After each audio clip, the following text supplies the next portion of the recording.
My name is Dr. Anthony Levatino. I'm a practicing obstetrician-gynecologist, and I performed over 1,200 abortions. Today I'm going to describe a first trimester medical abortion. This is a procedure in which the mother swallows pills in order to terminate her baby, and it is performed up to the 10th week of pregnancy. The procedure involves 2 steps. Step 1. At the abortion clinic or doctor's office, the woman takes pills which contain mifepristone, also called RU46. RU46 blocks the action of a hormone called progesterone. Progesterone is naturally produced in the mother's body to stabilize the lining of the uterus. When RU46 blocks progesterone, the lining of the mother's uterus breaks down, cutting off blood and nourishment to the baby, who then dies inside the mother's womb. It is important to note that even after it has been taken, it is possible to reverse the effects of RU46 and save the baby if progesterone is administered. The sooner, the better. Step 2. 24 to 48 hours after taking RU46, the woman takes misoprostol, also called Cytotec, that is administered either orally or vaginally.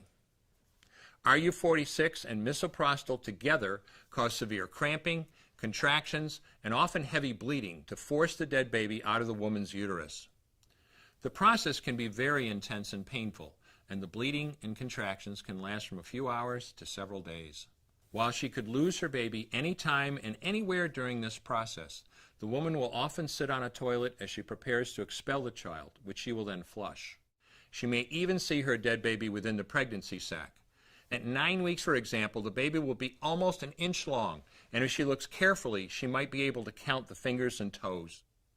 After she has disposed of her baby, the woman may have bleeding and spotting for several weeks. Bleeding lasts, on average, 9 to 16 days. 8% of women bleed more than 30 days, and 1% require hospitalization because of heavy bleeding. The failure rate increases as the pregnancy progresses. If failure occurs, she will usually be offered a surgical abortion.